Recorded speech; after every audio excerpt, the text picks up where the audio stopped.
রাদিয়াল্লাহু তাআলা হলদে পাগড়ি পরেছো বাবা, হলদে পাগড়ি পরেছো বাবা। আল্লাহ পাকের দরবারে এতটা পছন্দ হয়ে গিয়েছে, এতটা কবুল হয়ে গিয়েছে। ও বাবা জুবায়ের, আল্লাহ রাব্বুল আলামিন বদরের জমিনে যতজন ফেরেশতা পাঠিয়েছে বাবা, ততজন ফেরেশতা এসেছে বাবা, সবার মাথায় হলদে পাগড়ি পরে সবাই নাজিল হয়েছে। জোরে বলুন সুবহান, আর একটু জোরে বলুন সুবহান। ও বাবা সুবহান, তুমি হলদে পাগড়ি পরেছো বাবা, আল্লাহ রাব্বুল আলামিন বদরের জমিনে ততজন ফেরেশতা পাঠিয়েছে বাবা, সবার মাথায় হলদে পাগড়ি বেঁধে দে। তোমার ভঙ্গিমায় আল্লাহ পাকের ফেরেশতারা নাজিল হয়েছে। জোরে বলুন সুবহান।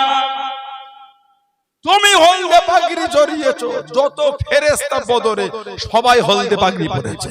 জোরে বলবে না সুবহানাল্লাহ। নবী পাক বলেছেন, জুবায়ের তোমার ভঙ্গিমায় আল্লাহর ফেরেশতারা নাজিল হয়েছে। দিনের জন্য যে খিদমত, আল্লাহু আকবার, এত দবদবা আল্লাহ দিয়েছিলেন। উনি একা একদিকে 1000, তারপরও আল্লাহ উনাকে জয়ী করে দিতেন। 1000-এর সাথে একাই লড়াই করতেন। জোরে বলবেন না সুবহানাল্লাহ। কাফেররা খালি যুদ্ধে গিয়ে বলতো সেই হলদে পাগড়িটা কই, সুবহানাল্লাহ বললেন। কাফেররা যুদ্ধের ময়দানে গিয়ে বলতো হলদে পাগড়িটা নাই তো, ও থাকলে একাই ময়দান ফাঁকা করে দেবে। সুবহানাল্লাহ বললেন না। হযরতে জুবায়ের ইবনুল আওয়াম রাদিয়াল্লাহু তাআলা, হযরত উমর ফারুকের জামানায় জানাকে পাঠানো হয়েছিল মিশর, হযরত আমর ইবনুল আস রাদিয়াল্লাহু তাআলার নেতৃত্বে। হযরত আমর ইবনুল আস রাদিয়াল্লাহু তাআলা, যিনি 8ম হিজরিতে মুসলমান হয়েছেন। মুসলমানদের প্রথম হিজরাতটা ছিল আবিসিনিয়া। মুসলমানরা প্রথম হিজরাত করেছেন আবিসিনিয়া। নাজ্জাসী বাদশা জানাজা আমাদের নবী পড়েছিলেন। জোরে বললেন না। দুই রকম বর্ণনা। আল্লাহ পাকের হুকুমে জানাজা আসমানে উঠানো হয়েছে। নবী পাক মদিনা শরীফ থেকে ওনার লাশ দেখে জানাজা পড়িয়েছে। আর একটা বর্ণনা, আল্লাহর রাসূল মদিনা শরীফ এখান থেকে আবিসিনিয়া এর মধ্যখানে পর্দাটা আমার নবী পাকের জন্য আল্লাহ উঠিয়ে নিয়েছিলেন। নবী মদিনা শরীফ থেকে আবিসিনিয়া ওনার লাশ দেখে আল্লাহর রাসূল জানাজা পড়িয়েছিলেন। জোরে বলুন সুবহানাল্লাহ। নাজ্জাসী বাদশা সাহাবা প্রথম আবিসিনিয়ায় গিয়ে দিন পালন করছিলেন।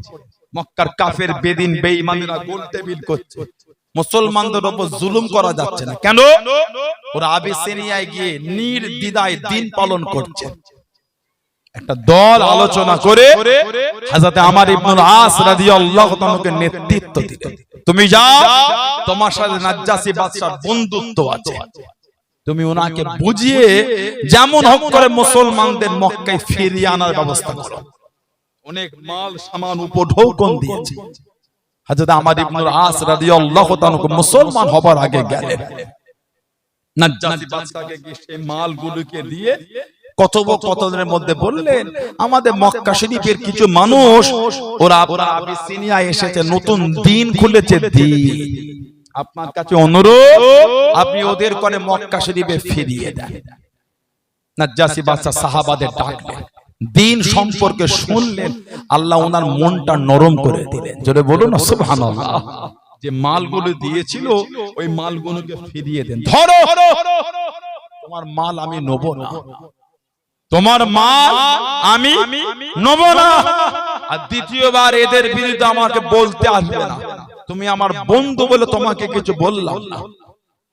আর আমি অবাক হয়ে যাই, তোমার মতো একটা শিক্ষিত ছেলে এখন হযরত মুহাম্মদ সাল্লাল্লাহু আলাইহি ওয়াসাল্লামের কাছে গিয়ে মুসলমান হলে না।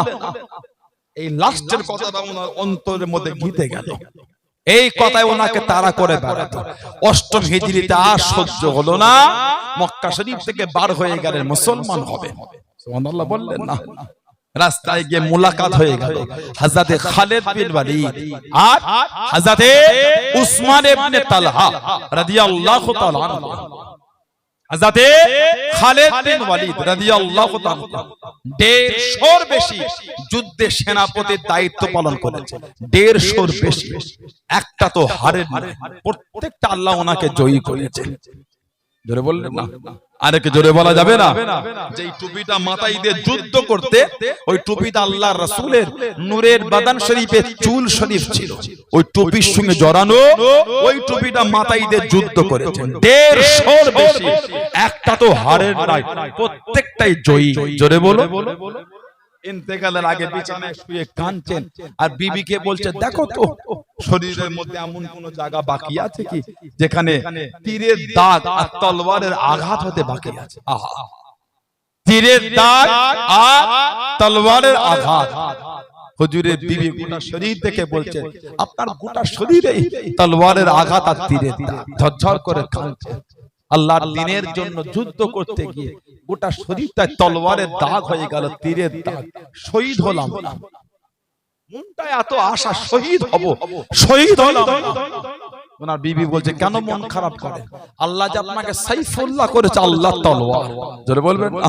আল্লাহ নবী সামনে চলে গেলেন, ও যুবক, আল্লাহ নবীর কাছে দেখিয়ে দাঁড়িয়ে গেলেন, আসসালামু আলাইকুম ইয়া রাসূলুল্লাহ। আমি বললাম, আল্লাহ নবী সালামে জবাব খানা দিলেন, আল্লাহ নবী উত্তর খানা দিলেন, ইয়া রাসূলুল্লাহ। আমি বললাম, ইয়া রাসূলুল্লাহ। আমি বললাম, আল্লাহ পাকে নবী হুজুর বিয়াদি মাফ করুন, গুস্তাখিটা ক্ষমা করুন, হুজুর আপনি আমার জন্য দোয়া করেন, আমি যেন শহীদ হয়ে যাই, আমি যেন শহীদ হয়ে যাই, আমি যেন শহীদ হয়ে যাই। আল্লাহ নবী জানিয়ে দিয়েন, আল্লাহ নবী শুনিয়ে দিয়েন, ও বাবা খালিদ বিন ওয়ালিদ রাদিয়াল্লাহু তাআলা আনহু, তুমি শহীদ হবে না বাবা, তুমি শহীদ হবে না বাবা। ইয়া রাসূলুল্লাহ। আমি বললাম, ইয়া রাসূলুল্লাহ। আমি বললাম, আল্লাহ পাকে নবী হুজুর বিয়াদি মাফ করুন, অমুক সাহাবীকে জানিয়ে দিয়েন বাবা তুমি শহীদ হবে, অমুক সাহাবীকে জানিয়ে দিয়েন বাবা তুমি শহীদ হবে।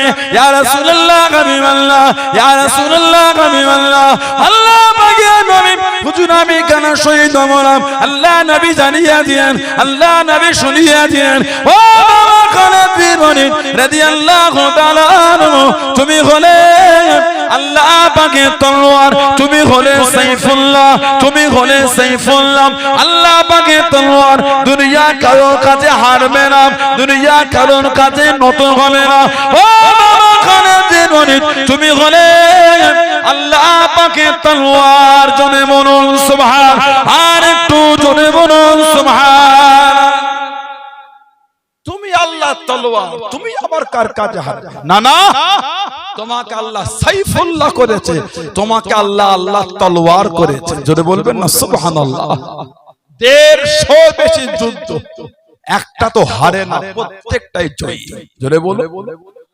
আর কিতাব আছে আল্লামা হাফিজ ইবনে কাসির রাহমাতুল্লাহ লিখেছেন, আল্লামা হাফিজ ইবনে কাসির রাহমাতুল্লাহ আল বিদায়া ওয়ান নিহায়া বলে কিতাব, আল বিদায়া ওয়ান নিহায়া বলে উলামারা জানেন।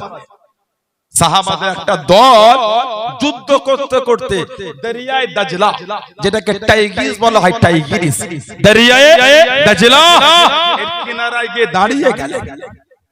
শত্রুরা, দুশমনেরা বোট, নৌকা, স্টিমার সব সরিয়ে দিয়েছে, পার হবে কিচ্ছু নাই। গোটা দাজলা নদীর পানিটা ফুলে ফেপে আছে। সাহাবাদের মধ্যে একটা ইতস্তত ভাব, এই পানির উপর থেকে পার হব কি করে? হযরতে সাদ ইবনে আবি ওয়াক্কাস রাদিয়াল্লাহু তাআলা আনহু আর হযরতে খালিদ বিন ওয়ালিদ রাদিয়াল্লাহু আনহু দুজন মিলে দাঁড়িয়ে একটা কড়া ভাষণ দিয়ে দিলেন, এই নবী পাকের সাহাবা, আমরা দুনিয়ার কোনো স্বার্থে বার হয়নি, আমরা আল্লাহ পাকের দ্বীন কায়েম করতে বার হয়েছে। জোরে বলো, ভয় খেও না, পিছনে যাবার কোনো গল্প হবে না, যা হবে সামনে। যে যার ঘোড়া নিয়ে টাইগ্রিস নদীর পানিতে নেমে পড়ো, বিসমিল্লাহে তাওয়াক্কালতু আলাল্লাহ। সাহাবারা জিদার ঘোড়া নিয়ে টাইগ্রিস নদীতে নেমে পড়ে। কিতাব এসেছে একটা সাহাবার ঘোড়া পানিতে ডুবছে না, সব ডাঙার মতন একদিক থেকে আরেক দিকে পার হয়ে যাচ্ছে। জোরে বলো, আর একটু জোরে বলা যাবে না সুবহানাল্লাহ। হযরতে খালিদ বিন ওয়ালিদ আর হযরতে উসমান ইবনে তালহা এই দুজনের সঙ্গে মোলাকাত হয়ে গেল। হযরত আমর ইবনে আস রাদিয়াল্লাহু তাআলা বললেন, কোথায় যান? জবাব দিলে মুসলমান হব। হুজুর জবাব দিলেন, আমিও হব। তিনজন বার হয়ে গেল। অষ্টম হিজরি নবী পাকের দরবারে গিয়ে হযরত খালিদ বিন ওয়ালিদ, হযরত উসমান ইবনে তালহা রাদিয়াল্লাহু তাআলা মুসলমান হয়ে গেলেন। নবী পাক নূরের হাতটা বাড়িয়ে রেখেছে। হযরত আমর ইবনে আস রাদিয়াল্লাহু তাআলা এই হাতটা টেনে নিয়েছিলেন। ওহ, আল্লাহর রাসূল বলে, কি ব্যাপার, মুসলমান হবে না? হুজুর বিয়াদি মাপ চাই, মুসলমান হব, তবে আমাকে বলতে হবে। মুসলমান হলে আমার বিগত জীবনের গুনাহগুলি সব মাফ হয়ে যাবে। আল্লাহর রাসূল বলেছে, যে ব্যক্তি আল্লাহর দ্বীনে ফিরে আসে বা আল্লাহর জন্য হিজরত করে, আল্লাহ ওই ব্যক্তির বিগত জীবনের গুনাহগুলিকে আল্লাহ সব মাফ করে দেয়। জোরে বলো, আর একটু জোরে বলা যাবে না?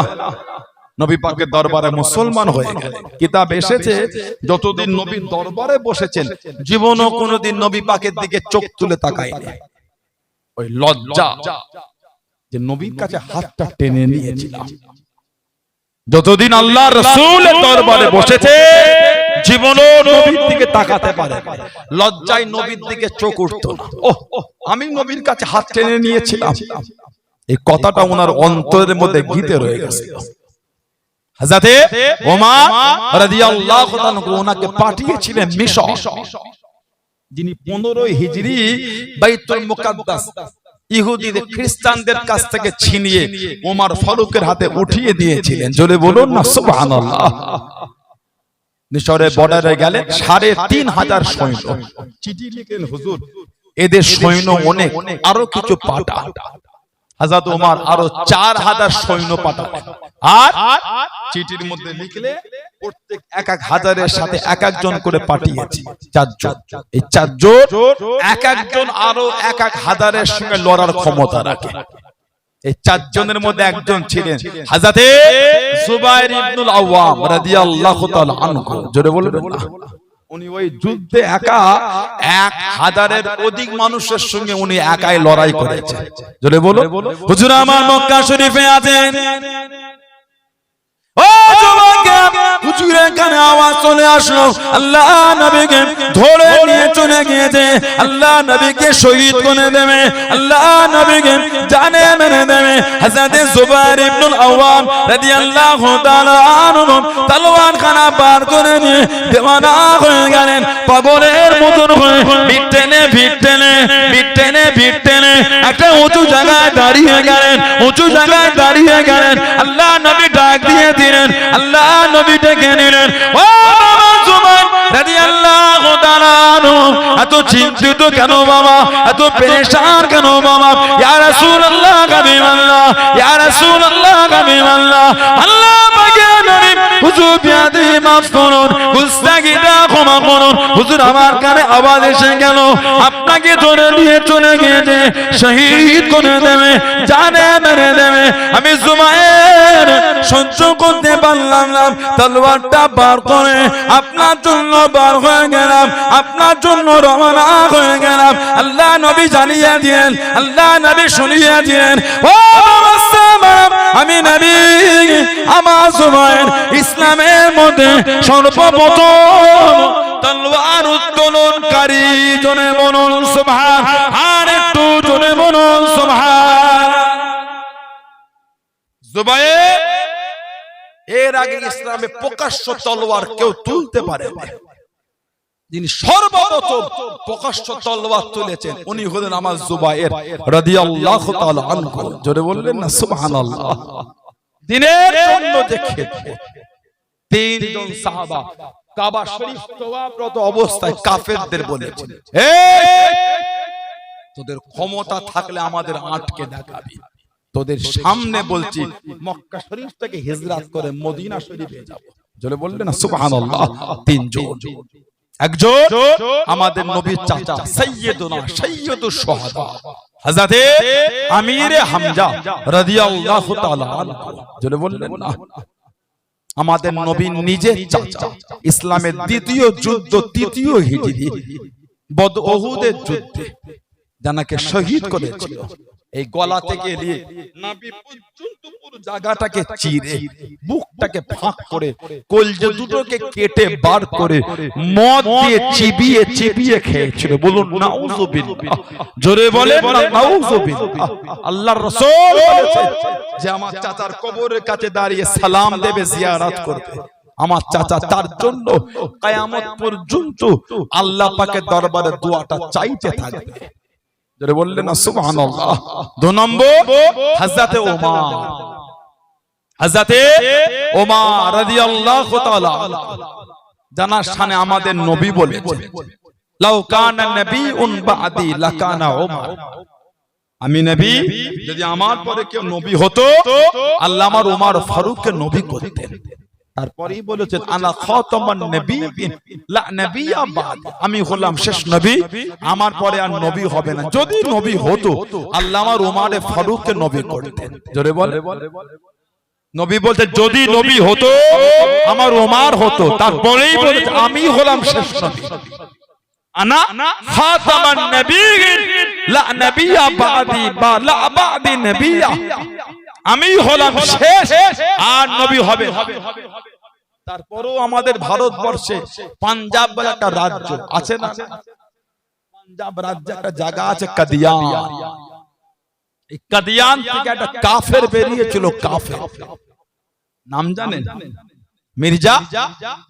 মির্জা গোলাম আহমদ কাদিয়ানী। নিজেকে নবী বলেছে। বলুন নাউযুবিল্লাহ, জোরে বলেন আস্তাগফিরুল্লাহ। অন্য নবীদের পরের নবী, আমাদের নবী হচ্ছেন আখিরি নবী।